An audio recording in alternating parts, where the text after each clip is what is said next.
नमस्कार विद्यार्थी मित्रांनो, आजच्या व्हिडिओमध्ये आपण ग्रामसेवक भरती तांत्रिक घटक सराव प्रश्नसंच या ठिकाणी पाहणार आहोत. तर बघा, या व्हिडिओमध्ये आपण एकूण 30 प्रश्नांचा या ठिकाणी सराव करणार आहोत आणि या ठिकाणी काही प्रश्न तुमच्यासाठी देखील विचारलेले आहेत, ज्याची उत्तरे तुम्हाला कमेंट बॉक्समध्ये द्यायची आहेत. चला तर मग हा व्हिडिओ आपण सुरू करूया. प्रश्न पहिला आहे, खालीलपैकी कोणते अन्नद्रव्य वनस्पतीच्या श्वासोच्छवासाच्या क्रियेत नियंत्रकाचे कार्य बजावते? श्वसन कार्यामध्ये. बघा, कोणते अन्नद्रव्य आहे ते? तर ते अन्नद्रव्य आहे तांबे. ऑप्शन क्रमांक 1. तर बघा, तांब्याचे वनस्पतीच्या वाढीमध्ये काय महत्व आहे? तर तांब्यामुळे काय होते, तर वनस्पतीमध्ये जी प्रथिने असतात, तर प्रथिनांची या ठिकाणी निर्मिती होते. याचबरोबर अजीवनसत्वाची देखील निर्मिती वाढते. प्रकाश संश्लेषण कार्यात देखील तांबे या अन्नद्रव्याचा महत्वाचा सहभाग असतो. याचबरोबर तांबे जर कमतरता जर निर्माण झाली तर वनस्पतीमध्ये त्याचा काय परिणाम होतो? तर पानांचा आकार कसा होतो? बारीक होतो आणि पाने जी असतात वनस्पतीची, तर ती या ठिकाणी चुरगळतात. याचबरोबर जी शेंगावर्गीय वनस्पती असतात, तर या शेंगावर्गीय वनस्पतीचा जो शेंडा असतो, तर हा तांबे या अन्नद्रव्याच्या कमतरतेमुळे या ठिकाणी तो पांढरा पडतो. त्याचबरोबर नारळामध्ये एक रोग उद्भवतो. त्या रोगाचे नाव काय आहे? येलो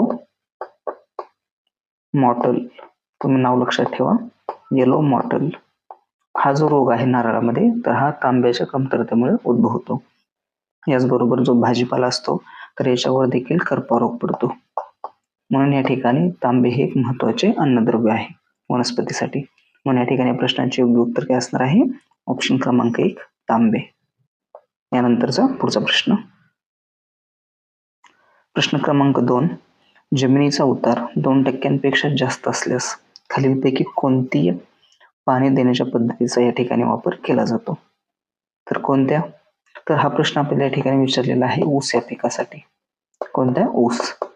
तर बघा, जमिनीचा उतार जर 2% जास्त असला तर या ठिकाणी पाणी देण्याची कोणती पद्धत वापरली जाते? ढाळाची सरीवरंबा पद्धत, म्हणजेच ऑप्शन क्रमांक 3. तर बघा, जमिनीचा उतार 2% जास्त असेल तर पाणी देण्याची कोणती पद्धत वापरली जाते? ढाळाची सरीवरंबा पद्धत.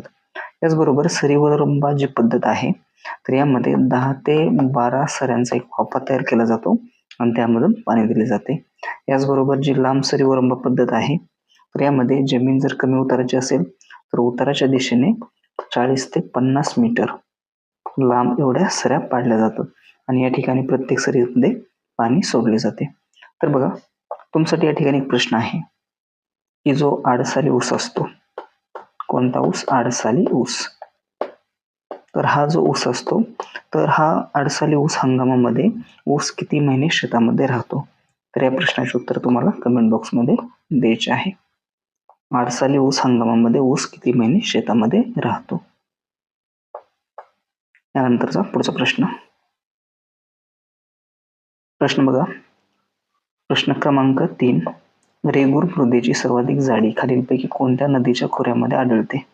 रेगूर मृदा म्हणजेच कापसाची काळी मृदा, ज्याला आपण काय म्हणतो?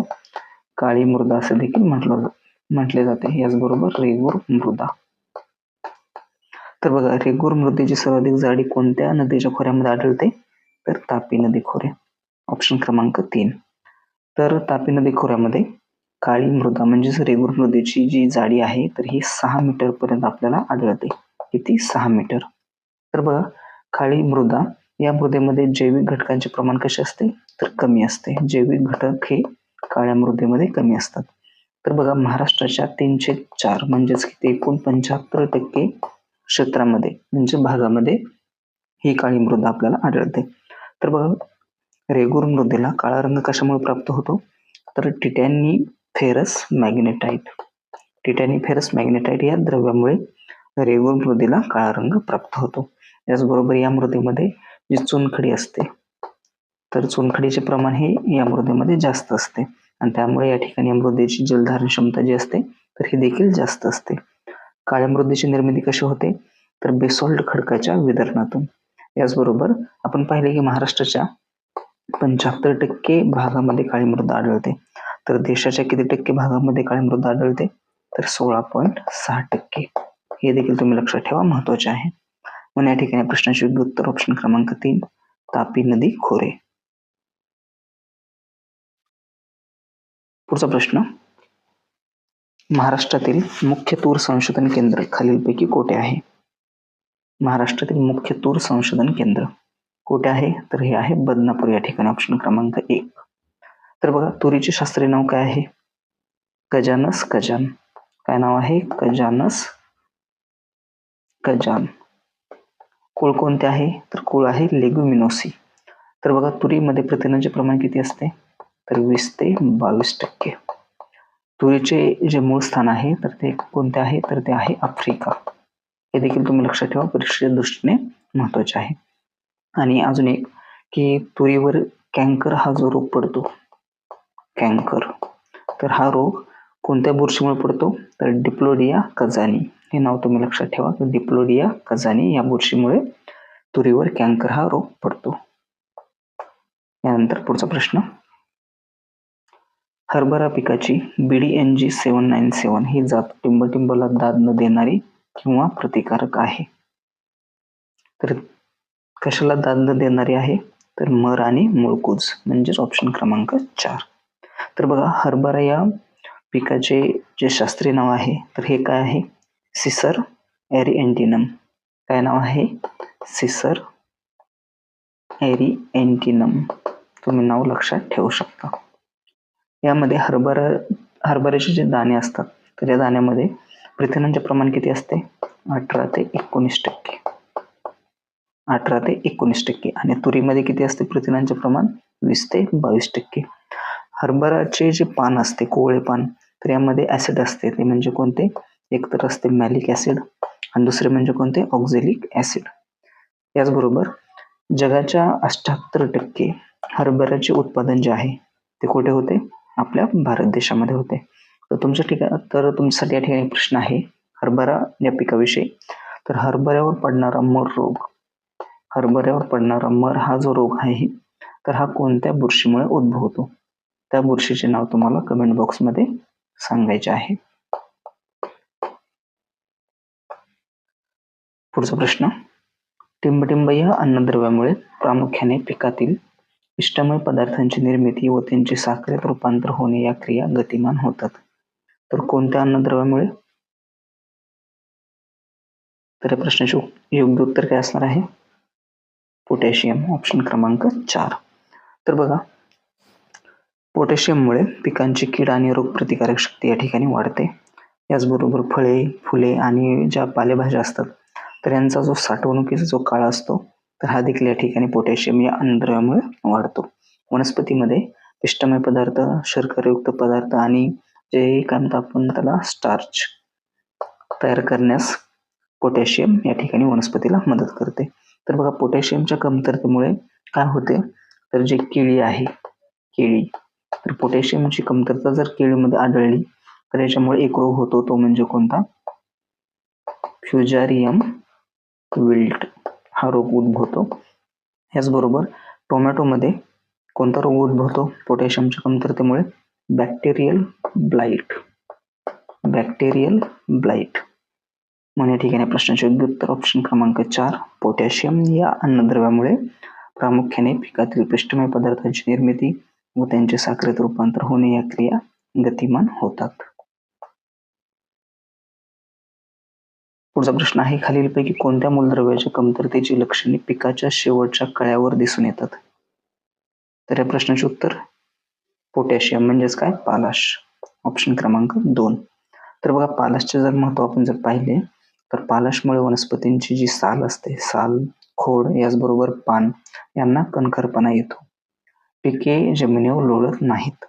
तंतुमय पिकांची जी तंतू असते त्या तंतूची प्रत या ठिकाणी सुधारते. उदाहरणार्थ कापूस आणि ज्यूट.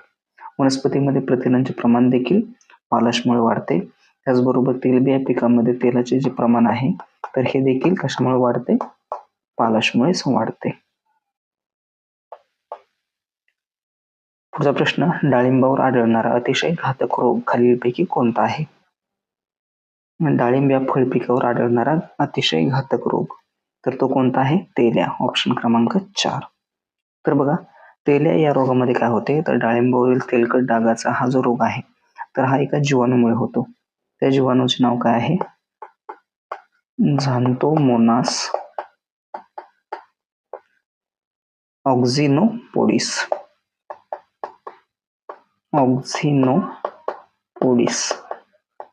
या जीवाणूमुळे डाळिंब या फळपिकावर तेल्या हा रोग पडतो. तर बघा यामध्ये काय होते, तर डाळिंब या फळपिकाची जी वनस्पती असते, म्हणजेच जे फळझाड असते, तर या फळझाडावरच्या जो खोड असते त्याचे आणि फांद्या असतात, तर त्यावर काय होते, तर खोडांवर आणि फांद्यावर सुरुवातीला काय पडतात, तर तेलकट डाग पडतात. कालांतराने हे डाग कसे होतात, तपकिरी रंगाचे होतात.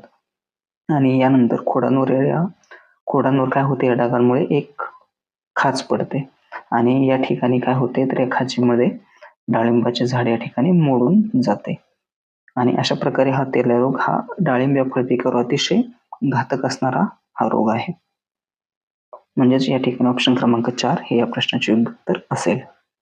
पुढचा प्रश्न, नाफेड खालीलपैकी कशाशी संबंधित आहे? नाफेड म्हणजे काय? National agriculture cooperative marketing federation of India. स्थापना कधी झाली होती?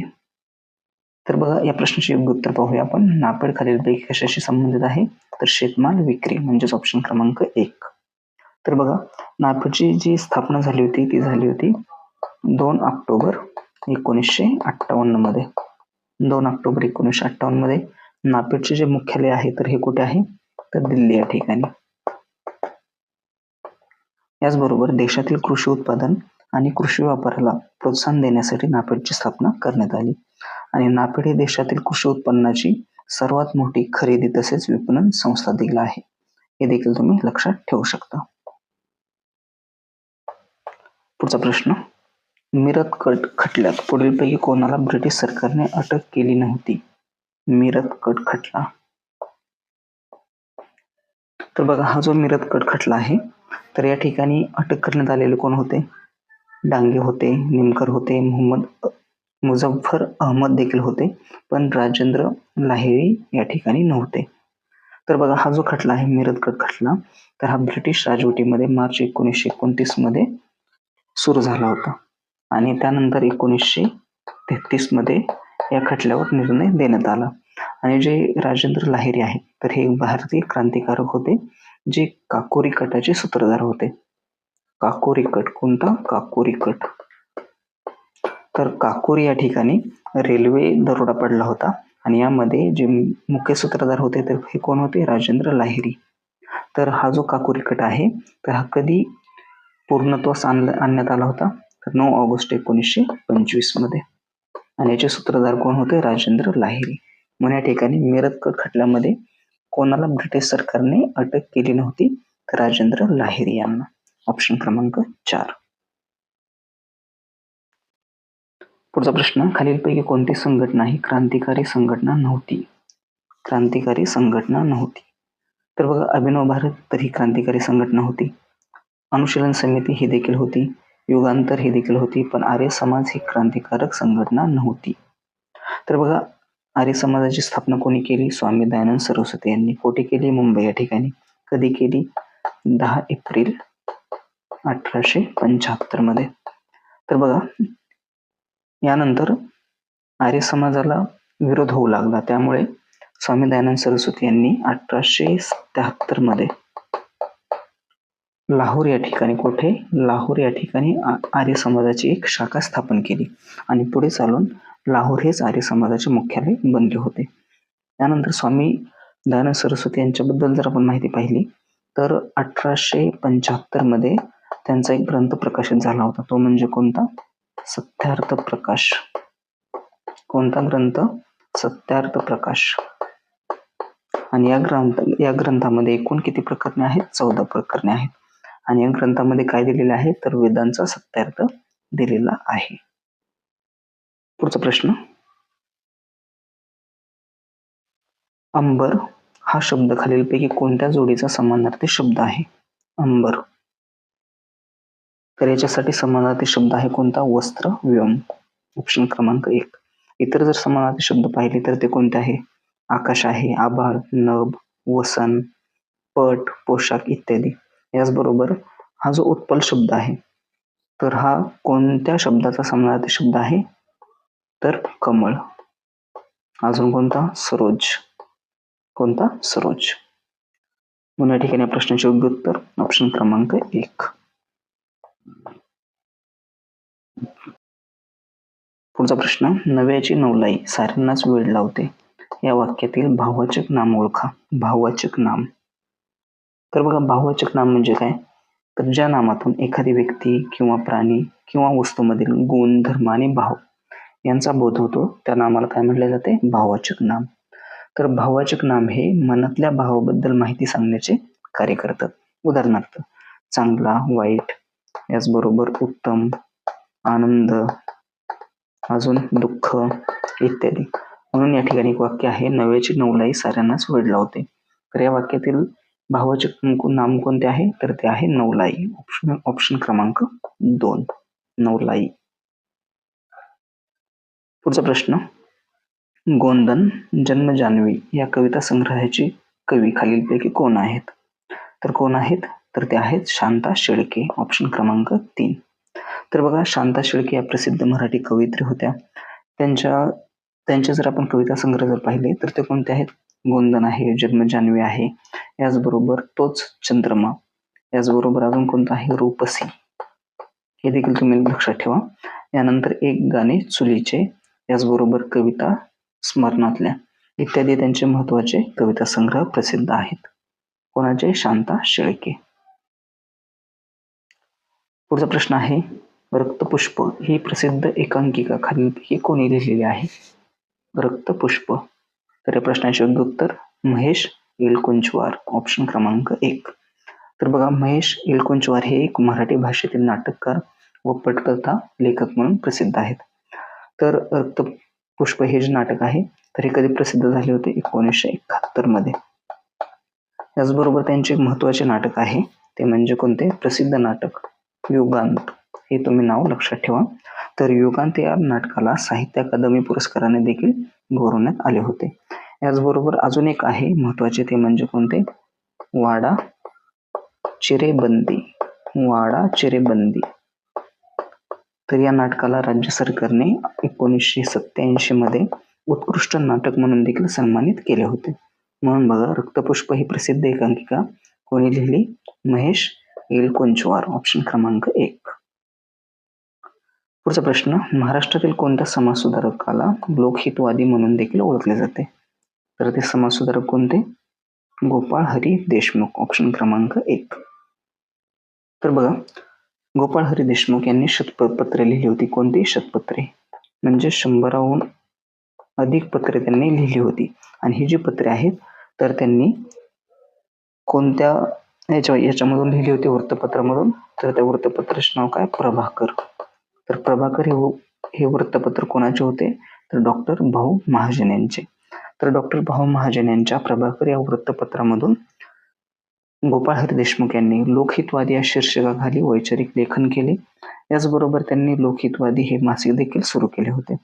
त्यांना ब्रिटिश सरकारकडून राव बहादूर याचबरोबर जस्टिस ऑफ पीस या पदव्या देखील मिळाल्या होत्या. आणि अजून एक महत्वाचे की गोपाळ हरी देशमुख म्हणजेच लोकहितवादी हे काही काळ मुंबई आर्य समाजाचे अध्यक्ष देखील होते. हे देखील या ठिकाणी महत्वाचे आहे.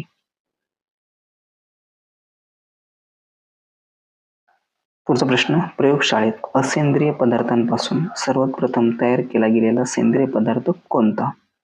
तर तो कोणता आहे? युरिया. ऑप्शन क्रमांक 1. तर युरियाला काय म्हटले जाते? 4600 असे देखील म्हटले जाते. आणि हे एक रासायनिक खत आहे. म्हणजेच युरिया हे एक नायट्रोजन युक्त खत आहे ज्यामध्ये 46.6% नायट्रोजनचे घटक असतात. आणि याला काय म्हटले जाते? कार्बामाइड असे देखील म्हटले जाते. काय म्हटले जाते? कार्बामाइड. म्हणून या ठिकाणी प्रश्नाचे योग्य उत्तर ऑप्शन क्रमांक 1 युरिया. पुढचा प्रश्न, लक्षद्वीप बेटे ही अरबी समुद्राच्या टिंबटिंब किनाऱ्यालगत स्थित आहेत. तर लक्षद्वीप बेटे ही अरबी समुद्राच्या केरळ किनारपट्टीलगत स्थित आहेत. ऑप्शन क्रमांक 3. तर बघा, देशातील सर्वात लहान केंद्रशासित प्रदेश तो म्हणजे कोणता? लक्षद्वीप. तर त्याचे क्षेत्रफळ किती आहे? 32 स्क्वेअर किलोमीटर. 32 square kilometre. तर बघा, लक्षद्वीप बेटाचे क्षेत्रफळ 32 चौरस किलोमीटर. त्यामध्ये एकूण किती बेटांचा समावेश आहे? तर 32 बेटांचा समावेश आहे. आणि याचबरोबर लक्षद्वीप या नावाचा अर्थ काय होतो? तर 1,00,000 बेटे असा होतो. आणि अरबी समुद्रातील बेटांचा एक समूह आहे, तो म्हणजे लक्षद्वीप बेट. मग या ठिकाणी प्रश्नाचे योग्य उत्तर ऑप्शन क्रमांक 3 केरळ. पुढचा प्रश्न, पॅराशूटसाठी नायलॉनचा वापर केला जातो कारण काय आहे? तर नायलॉन हे एक हलके आणि मजबूत आहे, म्हणजेच ऑप्शन क्रमांक 3. तर बघा, नायलॉनचा एक विशेष गुणधर्म आहे, तो म्हणजे त्याची लंबन क्षमता ही कापसापेक्षा 3 पटीने जास्त असते. नायलॉन तंतूची लंबन क्षमता ही कापसाच्या तंतूपेक्षा 3 पटीने अधिक असते. म्हणजेच नायलॉनचा धागा हा खूप मजबूत असतो आणि जास्त भार देखील तो सहन करू शकतो.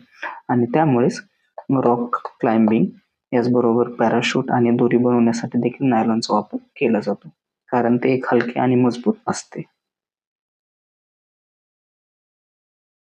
वातावरणात सोडल्या जाणाऱ्या मिथेन वायूचा प्रमुख स्रोत खालीलपैकी कोणता आहे?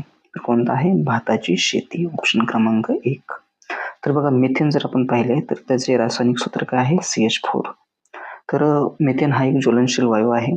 यामध्ये कार्बन आणि हायड्रोजन यांचे संयोग असलेला हा एक वायू आहे आणि हा आपण इंधन म्हणून वापर करतो. यालाच काय म्हटले जाते? यालाच मार्श गॅस असे देखील म्हटले जाते. Marsh gas. कारण दलदलीच्या भागामध्ये प्राणी आणि वनस्पतींच्या अपघटनामुळे मिथेन तयार होऊन तो बुडबुडाच्या स्वरूपामध्ये बाहेर पडतो. म्हणून या ठिकाणी प्रश्नाचे योग्य उत्तर, वातावरणात सोडल्या जाणाऱ्या मिथेन वायूचा प्रमुख स्रोत काय आहे? भाताची शेती. पुढचा प्रश्न, गोपाळ बाबा वलंगकर यांनी टिंबटिंबच्या माध्यमातून टिंबटिंब या पुस्तकामधून अस्पृश्यतेचे खंडन केले. तर ते पुस्तक कोणते? तर ते आहे विटाळ विध्वंसन. ऑप्शन क्रमांक 1. तर बघा, गोपाळ बाबा वलंगकर यांनी कधी? 1888 मध्ये विटाळ विध्वंसन या पुस्तकामधून अस्पृश्यतेचे खंडन केले. तर दलितांमधले पहिले वृत्तपत्र वार्ताहर म्हणून कोणाला ओळखले जाते? गोपाळ बाबा वलंगकर यांना. याचबरोबर स्त्री पुरुष तुलना हा ग्रंथ कोणी लिहिला? ताराबाई शिंदे यांनी. कोणी? ताराबाई शिंदे यांनी. आणि हा ग्रंथ कधी प्रकाशित झाला? 1882 मध्ये. शेतकऱ्याचा असूड हा ग्रंथ, हे जे पुस्तक आहे, तर हे कोणी लिहिले? महात्मा ज्योतिबा फुले यांनी. महात्मा ज्योतिबा फुले. स्त्री धर्मनीती हे जे पुस्तक आहे, तर हे कोणी लिहिले?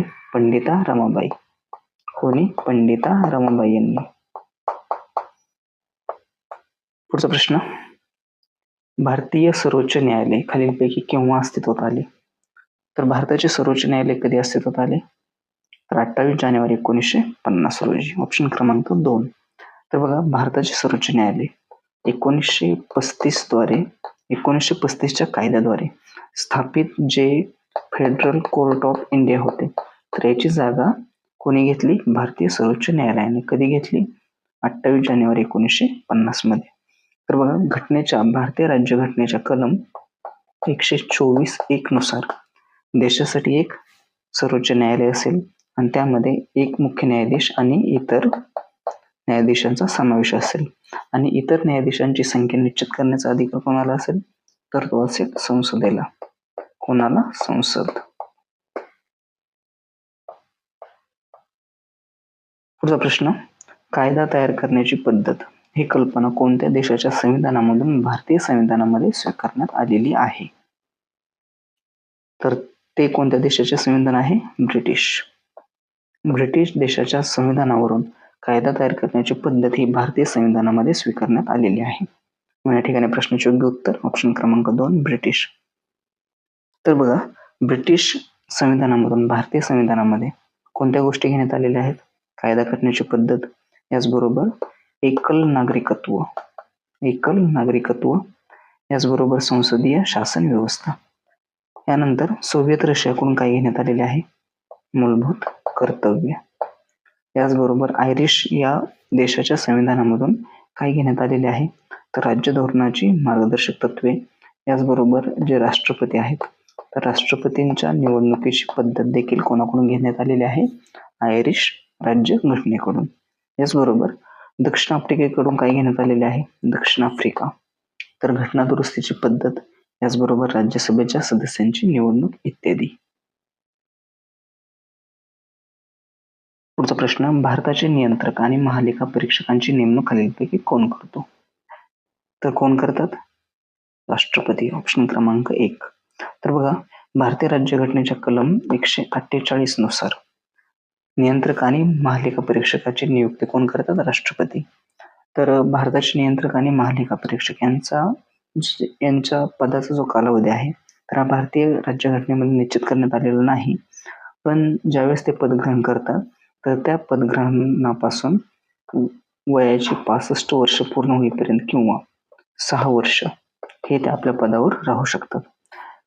भारताचे नियंत्रक आणि महालेखा परीक्षक यांची नियुक्ती जर राष्ट्रपती मार्फत जरी होत असली तरी पण ते राष्ट्रपतीच्या मर्जीने पद धारण करत नाहीत. हे देखील या ठिकाणी महत्वाचे आहे. पुढचा प्रश्न, भारताच्या फाळणीनंतर संविधान सभेची सदस्य संख्या टिंबटिंब इतकी झाली होती तर किती झाली? तर बघा, कॅबिनेट मिशन प्लॅन मधील तरतुदीनुसार संविधान सभेमध्ये एकूण किती सदस्य? 389 सदस्य असतील असे यामध्ये तरतूद करण्यात आली होती. कशामध्ये? कॅबिनेट मिशन प्लॅन मध्ये, म्हणजे त्रिमंत्री योजनेमध्ये. तर बघा, या 389 पैकी 292 सदस्य हे 11 ब्रिटिश प्रांतामधून, त्यानंतर 4 सदस्य हे चीफ कमिशनर प्रांतामधून आणि इतर 93 सदस्य हे भारतीय संस्थानिकांचे प्रतिनिधी असतील असे त्यामध्ये देण्यात आले होते.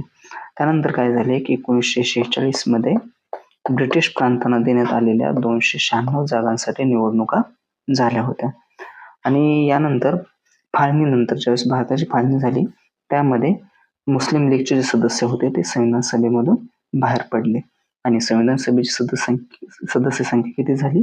299. ऑप्शन क्रमांक 2. पुढचा प्रश्न आहे, खालीलपैकी कोणाला मराठी साहित्यासाठी पहिला ज्ञानपीठ पुरस्कार मिळाला होता? तर कोणाला मिळाला होता? विष्णू सखाराम खांडेकर, म्हणजेच वि.स. खांडेकर. ऑप्शन क्रमांक 1. तर बघा, मराठी साहित्यासाठी पहिला ज्ञानपीठ पुरस्कार मिळाला विष्णू सखाराम खांडेकर यांना. तर कोणत्या कादंबरीसाठी मिळाला होता? तर ती कादंबरीचे नाव आहे ययाती. कधी मिळाला होता? 1974 मध्ये. याचबरोबर वि.स. खांडेकर यांना 1968 मध्ये भारत सरकारतर्फे पद्मभूषण हा देखील पुरस्कार मिळाला होता.